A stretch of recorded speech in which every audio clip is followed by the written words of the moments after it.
برطانیہ دنیا کی مضبوط ترین جمہوریتوں میں شمار ہوتا ہے، جہاں پارلیمانی نظام صدیوں پرانا ہے، ادارے مستحکم ہیں، عدلیہ آزاد ہے۔ لیکن ایک اور چیز کہ وہاں پچھلے 4 سال میں 5 وزیر اعظم تبدیل ہو چکے ہیں۔ آخر ایسا کیوں ہے؟ کیا یہ برطانیہ کی کمزوری ہے یا نظام کی خوبی؟ میں ہوں حسنین زمان اور آپ دیکھ رہے ہیں سن نیوز پاکستان۔ دوستو، برطانیہ کا نظام باقی دنیا سے بالکل مختلف ہے۔ یہاں کوئی آئین موجود نہیں ہے، بلکہ ریاست کو پارلیمان اور عدلیہ کے ذریعے سے چلایا جاتا ہے۔ 1215 عیسوی میں لکھی گئی میگنا کارٹا کے تحت برطانیہ نے آہستہ آہستہ ایک ایسا نظام ترتیب دیا جس میں پارلیمنٹ کے ذریعے ہی نظام کو چلایا جاتا ہے۔ یہاں عوام سیدھا وزیر اعظم کو نہیں چنتے، بلکہ وہ اپنے علاقے کے ممبر پارلیمنٹ کو ووٹ دیتے ہیں، اور جس جماعت کے ہاؤس آف کامنز میں ووٹ زیادہ ہوتے ہیں اسی کا وزیر اعظم بن جاتا ہے۔ اگر حکمران جماعت کو لگے کہ ان کا وزیر اعظم یا ان کا لیڈر کام نہیں صحیح کر رہا تو وہ درمیان میں اس کو ہٹا سکتی ہے، اور بغیر کسی عام انتخابات کے، یعنی الیکشن بھی نہیں ہوتے، اور وزیر اعظم بھی نیا آ جاتا ہے۔ بورس جانسن نے 2019 میں شاندار کامیابی حاصل کی اور ایک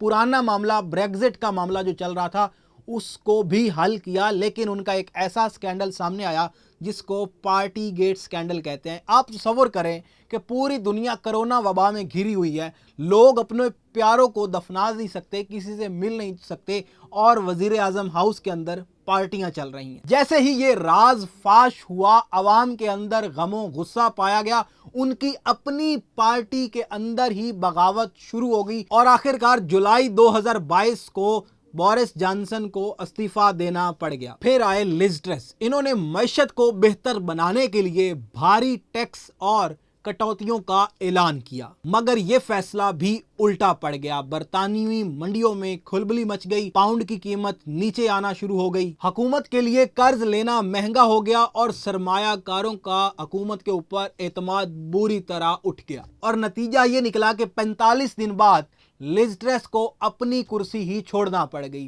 اور اس واقعے کو آج بھی یاد رکھا جاتا ہے کہ کیسے ایک وزیر اعظم کا غلط معاشی فیصلہ اس کی اپنی ہی کرسی کو کھا جاتا ہے۔ اس افراتفری کے بعد باغ دوڑ سنبھالی رشی سونک نے۔ ان کا مشن تھا معیشت کو بہتر کرنا، بے روزگاری کو کم کرنا اور ملک میں سیاسی سکون لانا۔ انہوں نے کچھ محاذوں پر بہتری کے لیے کوشش بھی کی، لیکن ایک مسئلہ ان کے کنٹرول میں نہیں تھا، کیونکہ کنزرویٹو پارٹی 14 سال سے اقتدار میں رہ چکی تھی اور عوام کا اعتماد آہستہ آہستہ اٹھ رہا تھا۔ 2024 میں عوام نے اپنا فیصلہ سنا دیا۔ لیبر پارٹی نے بھرپور کامیابی حاصل کی اور کیئر سٹارمر وزیر اعظم بن گئے۔ یہ محض ایک حکومت کی تبدیلی نہیں تھی، بلکہ ایک پورے عوامی مینڈیٹ کا رخ بدل جانا تھا۔ ووٹر نے کنزرویٹو پارٹی کی بجائے لیبر پارٹی کو اس وجہ سے ووٹ دیا کہ وہ صحت، تعلیم اور دیگر شعبوں میں بہتری لائے گی۔ لیکن 2026 میں ایک بار پھر برطانوی سیاست نے کروٹ بدلی۔ سٹارمر کی ناقص کارکردگی